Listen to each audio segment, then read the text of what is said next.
Hello everyone, मैं मुज़फ़्फ़र खान। आज के इस वीडियो में मैं आपको एक्सप्लेन करूंगा मेडिकल कोर्सेज़ का एलिजिबिलिटी क्राइटेरिया कि मेडिकल कोर्सेज़ में अगर आपको एडमिशन लेना है, चाहे एमबीबीएस में हो, चाहे बीडीएस में हो या बीएएमएस में हो, तो उसका एलिजिबिलिटी क्राइटेरिया क्या रहता है वो मैं आपको एक्सप्लेन करने जा रहा हूँ। देखिए, एलिजिबिलिटी जो क्राइटेरिया रहता है वो दो टाइप के रहते हैं। एक तो फर्स्ट जो रहता है, जो 12 का एग्ज़ाम रहता है, उसमें आपको ग्रुप क्लियर करना रहता है अपना फिजिक्स, केमिस्ट्री, बायो के अंदर। और जो सेकंड क्राइटेरिया रहता है वो नीट का रहता है कि नीट में आपको 50 परसेंटाइल के ऊपर स्कोर करना रहता है। ये है ओपन कैंडिडेट। जो अनरिजर्व कैंडिडेट रहते हैं वो उनके लिए रहता है, और जो रिजर्व कैंडिडेट रहते हैं उनके लिए जो क्राइटेरिया रहता है वो 40 परसेंटाइल रहता है किसमें, नीट के अंदर। और 40% रहता है 12 बोर्ड में एग्ज़ाम आपको लेके आना रहता है ग्रुप क्लियर करने के लिए।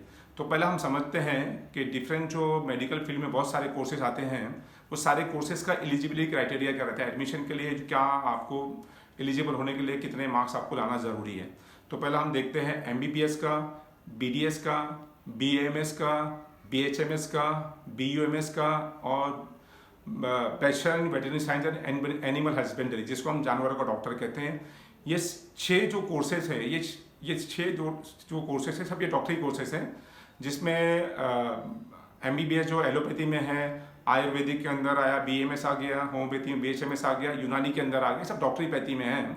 और बीडीएस जो डेंटल का डॉक्टर, दांतों का डॉक्टर हो जाता है। ये सारों का एलिजिबिलिटी जो क्राइटेरिया होता है उसमें 12 के अंदर आपको आपका ग्रुप क्लियर करना रहता है। ग्रुप क्लियर करना बोले तो फिजिक्स, केमिस्ट्री, बायो के अंदर, ये तीनों सब्जेक्ट के अंदर मिला के आपको जो टोटल 300 में आउट ऑफ 300 150 मार्क्स लाना जरूरी है। अगर आप ओपन कैटेगरी के स्टूडेंट हो, कितने मार्क्स लगाना जरूरी है? 150। ये 150 जो मार्क्स आप जो मैं बता रहा हूँ आपको, ये जरूरी नहीं है कि आपको फिजिक्स में 50 लेके आना है, केमिस्ट्री में 50 लेके आना है और बायो में 50 लेके आना है, ऐसा नहीं है। अगर आपका टुगेदर, मतलब अगर आप बायो में आपका समझो अगर 60 आया हुआ है, फिजिक्स में 40 आया हुआ है और केमिस्ट्री में 50 आया है, तो भी आप एलिजिबल हो। हर सब्जेक्ट में लाना जरूरी नहीं होता है। अगर आपका 300 में 150 मार्क्स आ गया है या 150 अबव मार्क्स आ गया है, तो आप ये मेडिकल कोर्सेज में एडमिशन के लिए एलिजिबल हो। अगर आप कौन अनरिजर्व कैटेगरी हो, इवन आप ईडब्ल्यूएस कोटे में भी आते हो, तो भी आपको इतने ही मार्क्स लेके आना है। उसके लिए आपको परसेंटेज में कोई भी छूट नहीं मिलने वाली है। हाँ, अगर आप रिजर्व कैटेगरी के कैंडिडेट हो, जैसे आप ओबीसी से बिलोंग करते हैं, शेड्यूल कास्ट से बिलोंग करते हैं या शेड्यूल ट्राइब से बिलोंग करते हैं, तो आपको सिर्फ 40% लाना है। मतलब 300 मार्क्स के जो टोटल पेपर होता है फिजिक्स, केमिस्ट्री और बायो का, उसमें कितने मार्क्स लेके आने हैं आपको? 120 मार्क्स लेके आना है। और 120 मार्क्स भी ऐसा नहीं है कि सबके अंदर आपको बाकायदा बराबर लेके आना है भाई, कि 40 मार्क्स लेके आना है या 30 मार्क्स लेके आना है, ऐसा नहीं है। अगर कोई सब्जेक्ट में आपको कम मार्क्स भी आता है, मगर आपका ग्रुप टोटल मिला के 120 के ऊपर हो जाता है, तो आप एलिजिबल हो। तो ये किसका 40% है?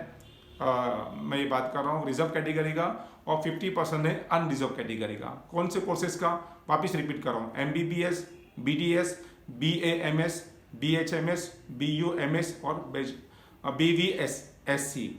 बराबर, ये 6 कोर्सेज के लिए कितना परसेंट हो गया?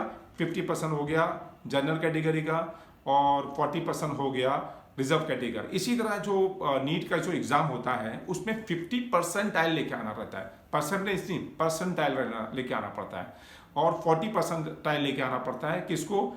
रिजर्व कैंडिडेट को। मतलब अगर 720 मार्क्स का नीट का पेपर है, तो नियर अबाउट अगर आप 140 मार्क्स लेके आते हैं जनरल कैटेगरी में अगर आप है, तो आपका 50 परसेंटाइल हो जाएगा। मेरा पास एक्सपीरियंस यही कहता है, अगर 140 मार्क्स भी अगर लेके आते हैं आप, तो भी आपका 50 परसेंटाइल हो जाएगा। 50 परसेंटाइल में नंबर ऑफ कैंडिडेट कितने अपेयर हो रहे हैं नीट के लिए, हाईएस्ट जो जो जो टॉप रैंकर है उसका क्या कितना मार्क्स है 720 में, उसको मिला के आपका परसेंटाइज स्कोर मालूम पड़ता है आपको।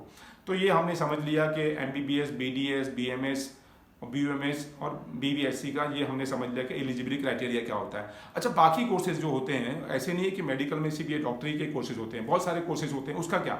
अभी हम बात करते हैं फिजियोथेरेपी का, बात करते हैं, फिर उसके बाद बात करते हैं हम ऑक्यूपेशन थेरेपी की बात करते हैं, उसके बाद बात करते हैं हम बीएससी नर्सिंग की बात करते हैं, उसके बाद बात करते हैं हम BSLP, bachelor of audiology speech and language pathology की बात करते हैं, उसके बाद हम बात करते हैं पैरामेडिकल कोर्सेज की बात करते हैं। तो उसका एलिजिबिलिटी क्राइटेरिया क्या रहेगा?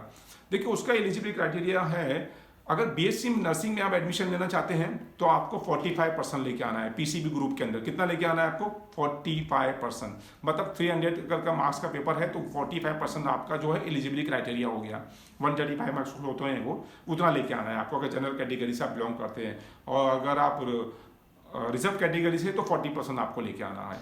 अच्छा, और इसके अंदर अगर आप फिजियोथेरेपी में एडमिशन लेना चाहते हैं या ऑक्यूपेशन थेरेपी में लेना चाहते हैं या पैरामेडिकल कोर्सेज में लेना चाहते हैं तो इसके लिए कोई भी ऐसा क्राइटेरिया नहीं है कि आपको कोई ग्रुप क्लियर करना है। सिर्फ पास 12 पास अगर आपने सीबीएसई बोर्ड से किया है, आईसीएसई बोर्ड से किया है या आपने कोई स्टेट बोर्ड से किया है तो आपने अगर अपना 12 पास कर लिया तो आप एलिजिबल हो।